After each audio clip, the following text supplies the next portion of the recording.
What's going on, everybody? It's Dr. Chris Featherstone here for yet another episode of UnSKripted. Listen, it's Tuesday night. You know what that means. I have some of the biggest, the baddest, the best wrestlers of today and yesteryear. And guess what?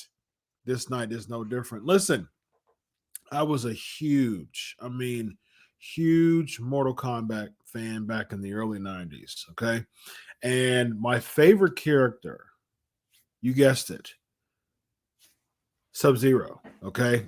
That was my favorite character. So when all of a sudden, I've watched wrestling since the early 80s, since the mid 80s, and all of a sudden I start seeing a vignette of someone who looked like a real live Sub-Zero. And at the end of the vignette, it would say, "Blood runs cold."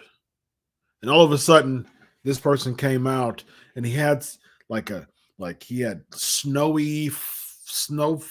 misty type of stuff come out, and he would do this martial arts whole deal and take his mask off and get real excited. And I got real excited with him too. And he went on, you know what? Here's a fun fact about this guy. He went on nearly a 1-year winning streak in WCW, so he was over, ladies and gentlemen. And he's a former NWA Tag Team Champion, too. Without further ado, Ray Lloyd, Glacier, how are you tonight, my man? Oh, I'm great, Chris. Thanks for having me on, man. I really appreciate it.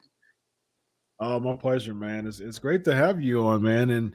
And current AEW Training Coach, right? Yeah, well, I'm actually, it's funny. I have to correct people all the time. It seems like everybody thinks I work for AEW, but I actually don't officially work for AEW. Not official. Not official. But you are coaching, right? I helped QT Marshall open up the which was called the One Fall Power Factory when we first opened up in Atlanta. Of course, now it's known as the Nightmare Factory. And so, but yes, been with QT since he started that. Now we're going on. Gosh, was it? Close to 5 years, I think, a little over 4 years, really. But nice. Yeah, and I live in Orlando full time, but I go back and forth to Atlanta all the time. It seems like, as a matter of fact, I leave Monday. I'm heading back up. We have our new 12-week camp starting at the Nightmare Factory on Monday the 17th, so I'll be up there all next week. So yeah, but I'm really, really proud to be partnered with, obviously, with Cody and QT and everybody else that's involved in the Nightmare Factory. It allows me to stay close to the business I love so much, and also pass along, a lot of what I've been so fortunate to learn from some of the greatest, names in the history of this business. Yeah. There's been some already some students, some proteges that came out of Nightmare Factory that's Yeah. having a pretty decent spot in AEW. Lee Marshall is one of them, right?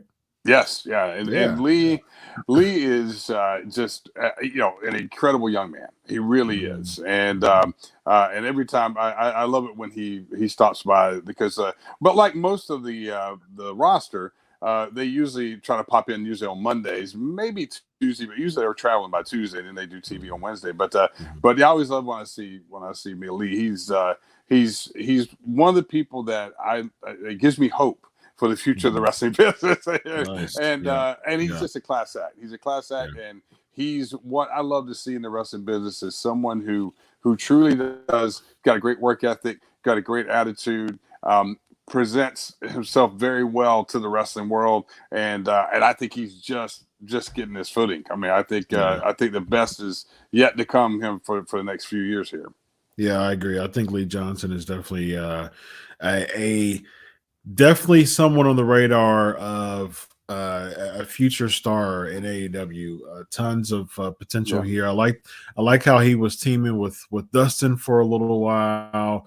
To really kind of get his footing in really good. I think that was pretty good too. So, all right, my man. Well, before we get into these questions, we'll do it on the front end. We'll do it on the back end. Sure. Promote anything that you want to promote before we get into these questions. As an official senior citizen these days, I'm getting ready to turn 58 in May, but I'm mostly on Facebook, and Cool. It's funny how I know, but most people, they're on everything else, Twitter and Instagram and stuff, and I have all that too, but I mainly communicate on Facebook. But you can just find me on, Ray Lloyd, or my fan page is, Glacier Ray Lloyd. But yeah, just I've got. I'm staying really busy. I just booked a few more appearances actually over the weekend and today, so I'm going to be getting back out there as the world opens back up. I love this business, and I do have one big announcement. Maybe I can save for the end that I can talk about. Maybe something that's in the position now where maybe say. 6 months down the road, I can come back and talk a little bit more about something that I can maybe at least introduce that I'm working on here at the end of the show. Very nice. Absolutely. Open so I'll door. Save that for the end. So very, very, very much so. It's not a forbidden door here. It's an open door. So, speaking of Atlanta, I know that Athens, isn't too far from Atlanta. How about those? Yeah. Those dogs, man. What do you think about that, Chris? I tell you what. I mean, I live, like I said, I live down here in Gator Country, the heart of Gator Country, and UCF Night Country, right here in Orlando. So, but I'm a diehard University of Georgia Bulldog fan. I grew up in my hometown, Brunswick, Georgia. Nice. Both my parents were huge Georgia Bulldog fans. My whole family was. So, I was just telling somebody today, my twin brother and I, for I think it was 6 or 7 summers in a row, we went to the University of Georgia football summer camp up until right before our senior year in high school. And I'm a huge lifelong University of Georgia fan. So I just hope it's not another 40 years before we win another national championship. 42-year drought. Wow. That's something else. And I'll tell you what, the thing is about it too is there's been a lot of great Georgia teams in since the last time they won a national championship. Back in 2017. Y'all went against Alabama 5 years ago. And Alabama has just been that Achilles heel for the Bulldogs. And finally, it was funny. I mean, I watched the game last night with my girlfriend, and she knows, God bless her, knows nothing really about football or wrestling, or could care less about either one. And I'm just sitting there in the recliner, and I'm not talking. And usually I'm pretty lighthearted when I watch football. I'm just but I'm just sitting there, and she's just like, man, you're really into this. I'm just like, you don't understand. You don't understand what's at stake here. And I was like, we got to get over this hump finally. And thank God the Bulldogs did. But man, what a great game all the way around. I loved it. Yeah, it was one of those things that it was. I'm a Big Ten fan. I'm Ohio State Buckeye all the way. Oh, I'm a huge yeah. Buckeye mark. Gotta respect I'm Ohio State, man. yeah, I'm a huge college football mark. I mean, Me Ray, too. I'm telling you, we literally could talk all night about college football. I love college football, College and football. I love Ohio State. And my thing is not an Alabama fan, and I don't have anything against Georgia. Kirby Smart's a good coach, and so in my head, I'm like, hey, why not root for Georgia tonight? So, Yeah, and I'll tell you what, I tried to look at it from a different perspective. I tried to step out of saying being a Bulldog fan for a little bit while I was watching the game, and it was about that third quarter when it was just I remember saying like, man, even if I didn't have a dog in this fight, this is one heck of a this is what a yeah, national championship game should be. I mean, yeah. two great teams just battling it out, Yeah, the first half was Woody and Bo all the way. Yeah. Just 3 yards in a cloud of dust. I know, six I to know. nine, man. And if you're a true college football fan, you'll get that analogy there. Exactly, So. exactly. All right, man. You ready to get into these questions? Yeah, absolutely. All right. Let's start with Guillermo asking, why did the Glacier vignettes were played for so long? You know what, Guillermo? I remember. The short answer is, I think it's because it just had never been done, and they were figuring it out as they went. But yeah, I remember. I always jokingly say that here I was. I was Glacier. I was the one that was being presented in those videos, and even I was ready for it to be over. I was like, come on, let me put me out there. So I've never, of all the years of talking, Dallas Page is the one I'm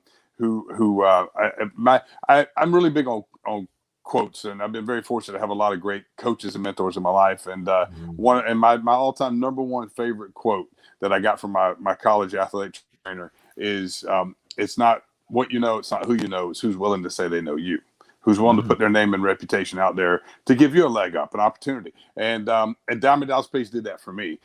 We had become friends. I moved to Atlanta in 1990 to pursue wrestling, and it took a while. I always say, if you the one word that I put in this business, if you are an aspiring wrestler and you're chasing the dream of being a pro wrestler, is patience.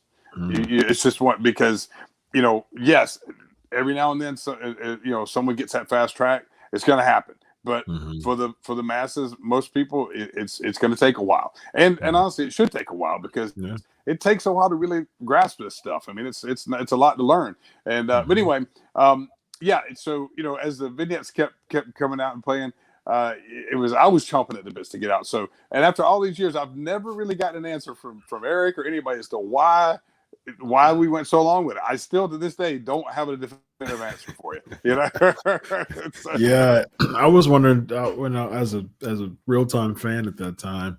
I was in high school, I believe, and I was just like, man, I'm again, Mortal Kombat I loved Mortal Kombat. I love Sub-Zero. I was just waiting for the for the vignettes to come to a close, and I remember the time. It was just big elaborate entrance, and I'm actually cool with Eric. He's been on my show. I mean, I've interviewed Eric. You've got some great guests, man. Yeah, thanks, man. I've interviewed Eric probably 6 or 7 times. Oh, wow. And, and I actually have a weekly show with Paige, the Bro Show with me, Paige, and Vince Russo. So that's right. Yeah. Okay. Yep, yeah. Well, I can say this, that I go on and on about. Dallas is still one of my dearest friends to this day, and I don't see him near as much as I'd like to.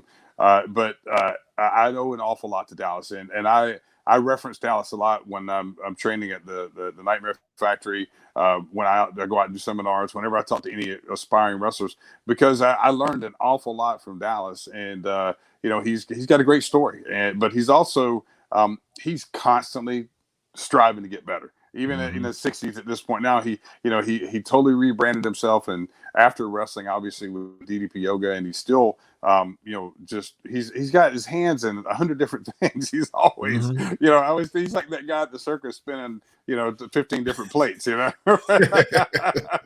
absolutely. But I owe an awful lot to Dallas, and he's been a great friend, and he's someone that, like I said, who believed in me and put his name and reputation out there to give me an opportunity to meet with Eric. And of course, I had to deliver, after that, but but yeah, so but once again, I'm a big believer in do the work, as Cody always says, do the work and be always, the, in this business, you can do everything right, and the opportunity may still never come. That's how this business works, because it's a very subjective business. It can be a very political business at times. That's just, and really, let's face it, the entertainment industry as a whole is like that, Yeah. and a lot of it comes down to an opinion. Like someone may see something in you and say, "I like this kid." Somebody may say, "I don't see it," and but it depends on who can open that door for you. But I always say, that one of the worst things in wrestling is to do all the work, everything right, and the break never come, and that happens a lot. But what's even worse is for the break to come and you not be ready when you could have done the work and been ready, and because that opportunity usually won't come a second time. And I was ready. I can honestly say I was ready. I had done the work. I had done everything that had been asked of me. I'd been in the business in 9 years at that point. I had gone all over, even built a good name in Japan with wrestling over there, and I was ready. I knew I was ready. So so Dallas took a chance, and I'd like to think I didn't make him look bad, and hopefully I made him look good. Yeah, for sure. I think so. Personally. A couple questions I have as a, let's go back 25 years ago as a fan at the time. Two questions. So was it legal issues that kind of thwarted the character mixed with the advent of the NWO? And then we'll start there. So that's my first question. I would say the funny thing is anybody who's followed the whole Glacier journey might know some of the story, but I'll do a quick version of how we kind of got to settling on Glacier and the look. Is when we started off with maybe 150 different names. They like I always like to say, Eric found me first, and then we figured out the suit after that. And or he hired me first. I don't know if he necessarily found me, but I agreed that I was going to be the guy, and then I recommended a friend of mine, Andre Fridas, who it's still to this day a very talented special effects professional in the Atlanta area. Had a studio called AFX Studios. They hired Andre to really kind of create the whole look of the four of us when we started. With me, Ernest Miller, Brian Clark as Wrath, Chris Canyon as Mortis, and I was the first one and so and ironically, when I debuted we whittled the names down and whittled them down, finally settled on Glacier. Legally they were able to get that, and we had the look, which was not totally identical to Sub-Zero, but it was obviously it looked a lot like it. And so there came a time when I debuted, but before Canyon debuted as Mortis, where, or maybe he did debut. So, but during that time, we got kind of, WCW got called. I believe it was by the Midway Company, who I think owned the rights at that time, and it was basically, they were saying it's too confusingly similar to Sub-Zero and the whole Mortal Kombat thing, and so I remember Eric called me to his office, and I remember him saying, like, and if you obviously Eric, so this won't surprise you when you hear this. I remember him saying, "Hey, nobody loves a good fight better than me, but this one, I don't know about, and so they kind of pulled me off TV, and I just said, look, Eric, I'm telling you, I mean, we just change up the what I wear in the ring as far as what I wrestle in. Let's just let's go more blue and silver rather than black and blue, which is kind of and that's what we did, and they seemed okay with it. So yeah, I remember thinking, man, this thing's over with before I'm even out of the gate, but luckily it wasn't. Luckily it wasn't. So. What were the plans? And this is kind of like a segue from that question. What were the plans, like the ultimate plans, before that legal stuff just kind of came in the way? What was the ultimate goal of your character as Glacier in WCW? Because the promos were very expensive. The vignettes were very expensive. Oh, sure. Yeah. Oh, yeah. And and it was, you look now, the funny thing is I look back now, and obviously there's no way of knowing now what would become really what's become popular the last few years. I forget the exact name they're calling them now, like, with Undertaker's match, and the Sting had one, where they, and of course, Dustin as Goldust and Piper did one back in the day, but more like the theatrical match, and Okay, yeah. but so I look at the vignettes, so it's kind of a prelude to stuff that would come later with that, and so it had never been done before, so we were really figuring it out as we went, and there was no quote unquote creative team or writers in that sense. I mean, we had the good old traditional booking committee, so a lot of, not a lot, pretty much all of it we were challenged with coming up with it, and working hand in hand with AFX Studios. So it was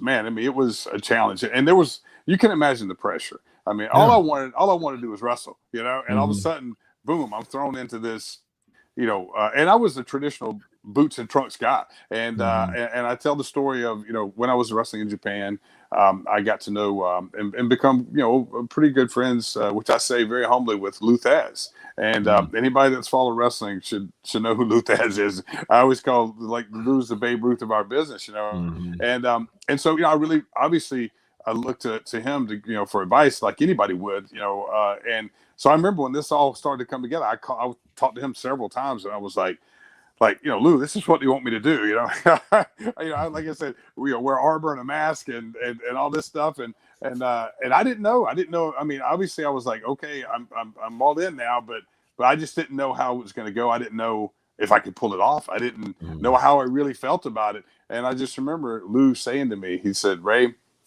he said, professional wrestling, is always going to evolve, and this is your opportunity. Go make your money. And I remember it was like the Grand Poobah kind of tapping me on the head and saying, it's okay, go give it everything you got. And so from that point on, and of course there were critics, like there are literally of anything. But it's I always go back to when we started in January of '96 is when I had that meeting with Eric, and so those first several months of '96.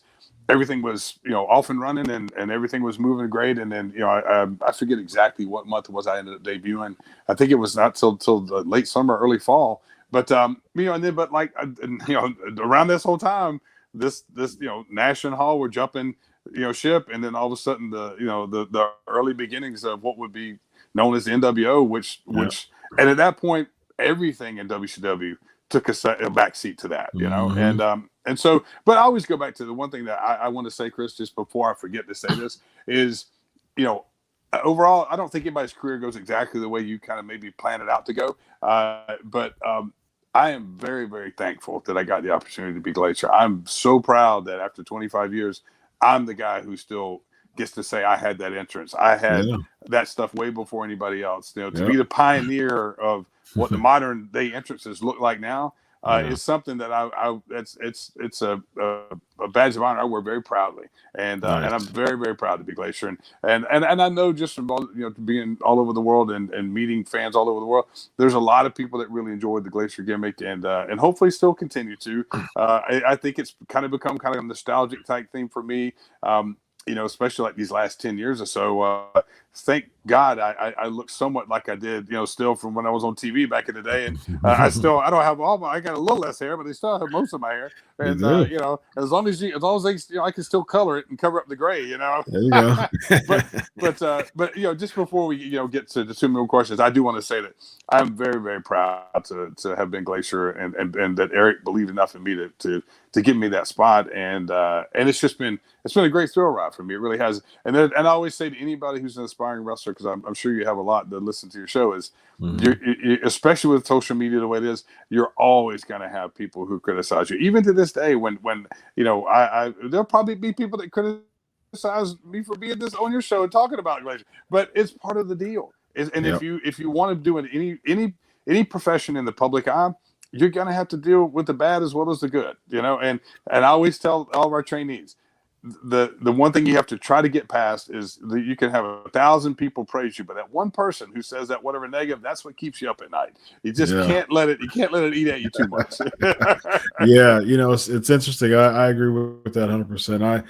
My PhD's in psychology. I'm a psychotherapist as my day job. Oh, wow. Psychology doctor. Thank you, man. That's awesome. And I'm well liked in the psychology world, but it's interesting because I'm a straight shooter when it comes to my opinions. Vince Russo and I, we have a post Raw show every week, Mm, and I'm a very straight shooter when it comes to my opinions. I don't really sugarcoat it when it comes to my yeah. thoughts on Raw, and it's interesting because I'm an alpha. My personality is an alpha, but I'm super chill. I'm a very chill guy, just really just balanced and just really relaxed type of guy. So Good my for you, man. tone, thank you. It didn't happen overnight. but We're all a but work in progress, right? yes indeed. But it's interesting because a lot of people love my tone, love my just relaxed tone. But it's interesting you say that because there's some people who troll and just can't stand it. You know what I mean? Oh, This yeah, they call it annoying yeah, and a whole bunch of things because I'm opinionated, because I'm a host of a show. I have a relaxed, chill tone, yeah, and I'm opinionated about Raw. And yeah. I'm like, okay, well, that's my job. But people are like, you know, he's annoying and all that stuff. I'm like, okay, Yeah, and my philosophy is, you know, for every 50 people who like you, there's going to be five in the shadows yeah, trying to bring you down. So you just got to persevere. You know what I mean? yeah, And I always tell people, you know, wait. Opinions have value to it. So the one you sure. value the most has the highest opinion. The people the value lower, their Yeah, opinions are the least, important. yeah. So yeah, And so and I've had to learn too over the years. And once again, I try to pass this along to anyone who's aspiring to do anything, but especially in the pro wrestling business, yeah. is is that you have to what's helped me over the years, especially because once again, what I was doing was breaking totally new ground in the wrestling business back then, Mhm. and there were a lot of people who were traditional wrestling fans who just they didn't want change, Mhm. and there's still fans like that today that resist the change, the evolution of where wrestling is going. There's parts of it I like, there's parts of it I don't like, but you know what? True. I have at the end of the day, I have one opinion, and we all have it's one opinion, and like you said, it only has the weight that you give it.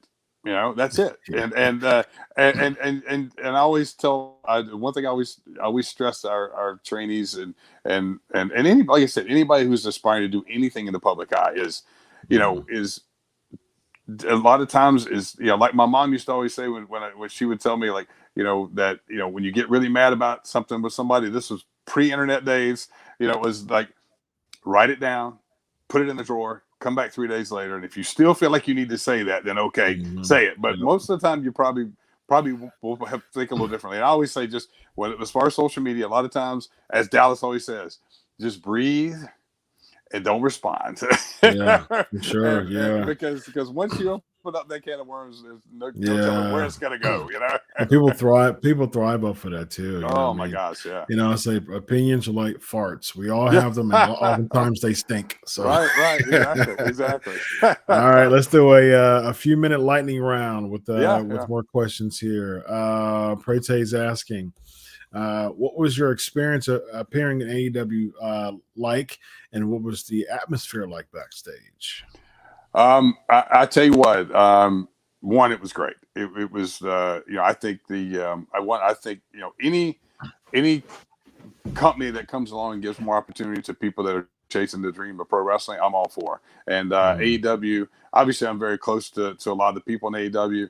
I love the atmosphere. I wish that the atmosphere would have been more like what I see behind the scenes at AEW, meaning super positive, super supportive, but super competitive too. mhm, When I was in WCW, it was just in that era of, there was a lot of pressure on us anyway, just because you're in mhm, one of the two big companies. But the Monday Night Ratings War, I mean, all that was very, very real pressure back then. And yes, we were having a lot of fun, but we were constantly reminded, guys, we're in a ratings war. yep, And it was and it was Eric, constantly saying, I need your A game tonight, and that was like I need it every night. yeah, And people tend to forget too that back then, I mean, we were doing, when you count the house shows, we were doing well over 200 shows a year. And mhm, now I think it's great that house shows as far as at the big level have kind of gone the way of the dinosaur, because Yeah. it's just financially it just doesn't make sense, and so the talent doesn't have to wrestle as frequently, but that being said too, I think the potential, what I see a lot is the downhill side of that is people go out and they take a lot more risks that maybe they wouldn't take if they had to wrestle 3 or 4 nights a week, or 5 nights a week. And because they know they don't have to go back out there again until next Wednesday or next Monday or whatever. And so that's the old coach in me that tries to say to them, like, hey guys, girls, remember, you want to, it's an accumulative beating that your body takes, Yep. So, but yeah, I mean, I think the backstage, it was when I was at Double or Nothing, it was awesome. It really was. I was very, very proud to be a part of it. I give all the credit in the world to QT and to Cody for both inviting me to be a part of that. I couldn't be happier for both of them, but especially with what QT's been able to accomplish, because I'm telling you what, that guy, he's put in the work. He really has. And Cody has too. I mean, they both of them, they're nonstop. I mean, when they do come by the school and, because their schedules are crazy, as you can imagine. I mean, their phones are blowing up every minute of the day. And so it's and not to get too far off track for the question, but I always say too, if you aspire to make it to this top level in wrestling, it's a crazy, crazy life, especially now, because now you have not only your wrestling, responsibilities, you have your social media responsibilities and things like that it's a different world. And so it's a lot. So, it's not, but yeah, I mean, it's a very supportive environment from what I've seen. And I'm really, really happy to see that, because, that just it makes an environment that people want to, that they look forward to coming to work, and that's a good thing. Love it. All right. 90-second lightning round. I'm going to shoot through a bunch of questions. So give me 10 words or less. Here we go. I'll do my best. Sounds good. Brian's asking, what are your thoughts on MJF? One of the best heels in wrestling now. For the most part, I love MJF. I think he's great. I mean, he gets out there and, he's, the thing I like about him is he doesn't stutter over his words. I mean, he gets out there, he's a pro, and he gets his message across, and he gets the reaction that he's looking to get. And I think that's great. He volleys it to the good guys, and then he sees what they're going to do with it. Yep, I love that. Good way to explain that. Derek is asking, how often do you plan on wrestling this year? For me, my in-ring career is slowing down. I as I say to a lot of people, this business will beat you up, physically. It's mentally and emotionally too. But I just went through my second. I had my first hip replacement back in December of 2014. I just had my right hip replacement surgery in April. So I'm still getting to where I'm still not anywhere close to 100%. So I'm working my way back into the ring. But yeah, I think I got maybe a couple more years of in-ring activity in me before I finally decide to maybe, kind of walk off into the shadows as far as my in-ring career. Nice. Aaron is asking, what are your favorite memories of TCW Turnbuckle, baby? Turnbuckle Championship Wrestling, baby. I don't know if I can put that in just 10 words, but I can say this. When I look back on it now, the thing that I realized the most that came out of TCW was, one, getting the chance to work alongside my childhood hero. But my two, I always say, as I get older, I realize how fortunate I was to have great parents. I grew up in a very stable home. We didn't have a lot of money, but we had a lot of love in our family, and that, I had a stable home with good parents, with good values. And I, like I said, I realized as I get older how truly fortunate I was. But outside of my parents, my two heroes growing up were Evil Knievel and Dusty Rhodes. I was a child of the 70s. So, and Dusty, getting the first year I was in WCW, I never really talked to Dusty that much. I was really intimidated because there's that old saying, they say that never meet your heroes, and but I did, and we got to be great friends and colleagues. And when he started TCW, probably one of the greatest honors of my life was him asking me to come on board and be like his right hand guy, his lieutenant, as he would always call me. And then eventually, people say, and Dusty was a lot of things to a lot of people. He ended up mentoring a lot of people along the way. I was very fortunate to be one of those. But I can always say the one thing that most people can't say is that there was one day that I got Dusty Rhodes into a tuxedo, and that was the day he was a groomsman at my wedding. And Yeah, baby. So yeah, that was pretty cool. The lieutenant did this for me, baby. Yeah.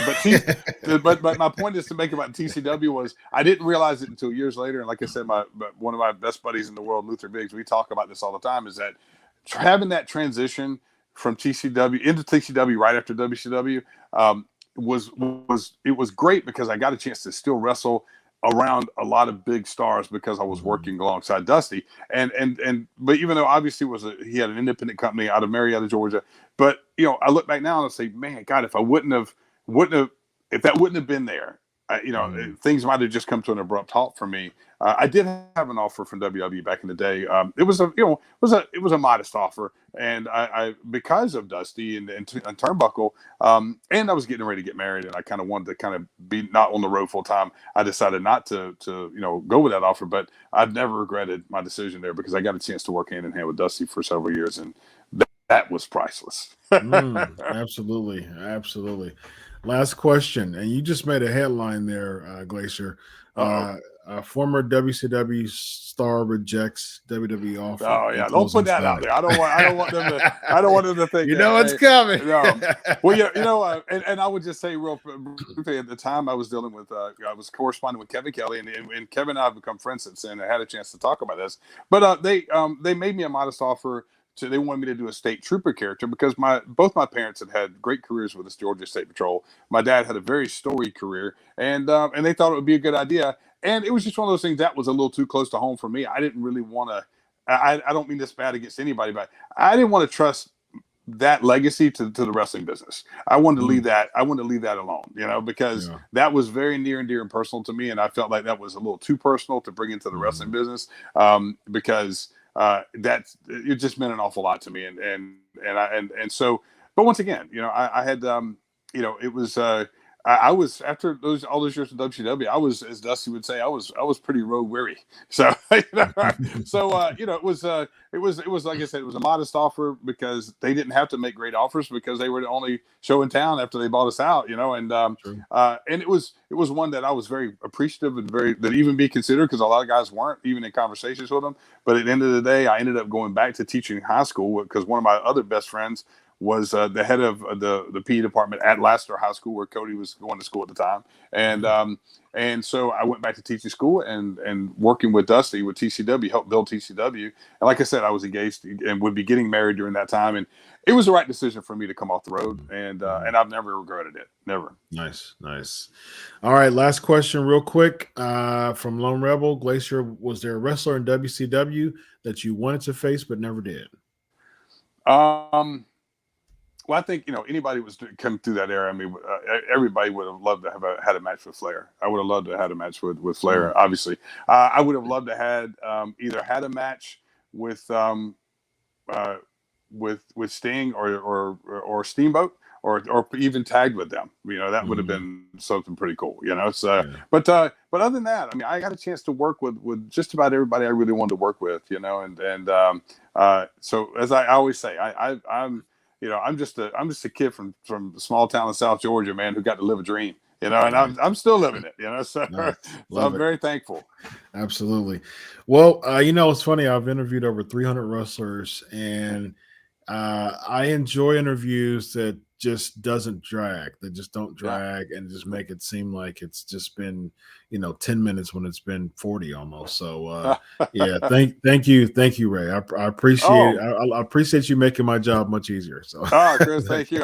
I just watched before we came on today. I actually went on and watched a little bit of your interview with my buddy Sarge, Dwayne Bruce. Nice. So old Sarge, man. He's Sarge is I love Sarge, but boy, he's tough as they come, man. He really is. Tough as nails. Absolutely.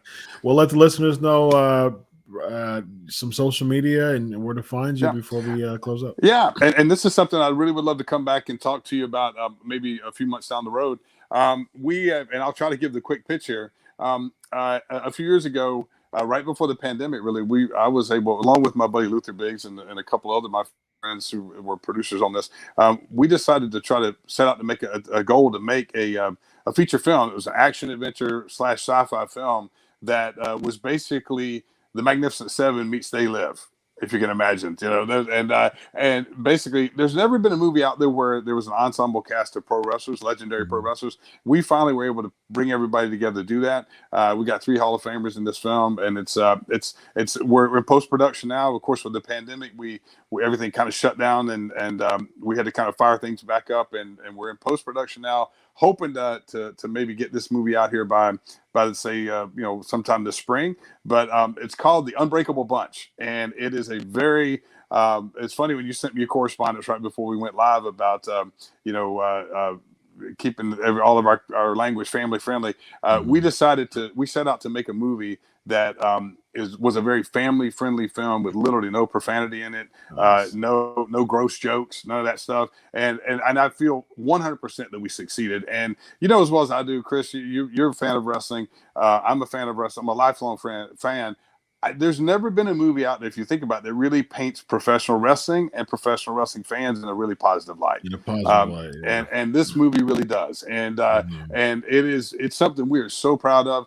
Just to give you an idea of the names of the people that are in it, DDP's got a great role. Gangrel, Stan Hansen has a great role in it. The living legend Larry Zbyszko, my former tag team partner and 3-time world karate champ Ernest Miller.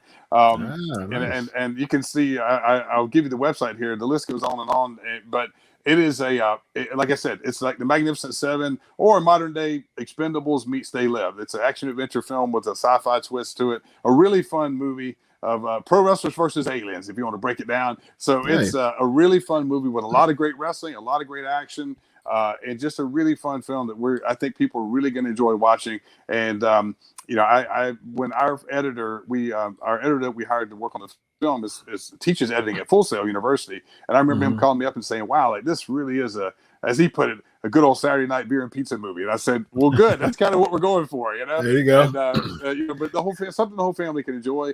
It's called The Unbreakable Bunch. We've got our basic website right now that we're going to be really sprucing that up. Robert McLaren, DDP's IT guy that does all the stuff for DDP Yoga, is going to be helping us with the website. But it's unbreakablebunch.com. Okay. Just unbreakablebunch.com. And I'd love to come back on in a few months, and once we get ready to really get this thing and release it and talk some more about it. Sure. All right, ladies and gentlemen. Until then, go to unbreakablebunch.com. Go support my guy Ray Lloyd, Glacier, former NWA Tag Team Champion. Man, yes, it's been a pleasure. Yes. Don't forget it. Don't you ever? Yes, forget that's it. right. I'm very proud of that. I had a very short run, but I'm very proud of it. So. Absolutely. The record books are the record books, no matter what the tenure is. Yes. That's right. I'm always in the Pro Wrestlers Almanac. It's been a pleasure, Ray. Thanks for coming on the show tonight, man. Chris, thank you very much, man. All right. Bye-bye. Bye-bye.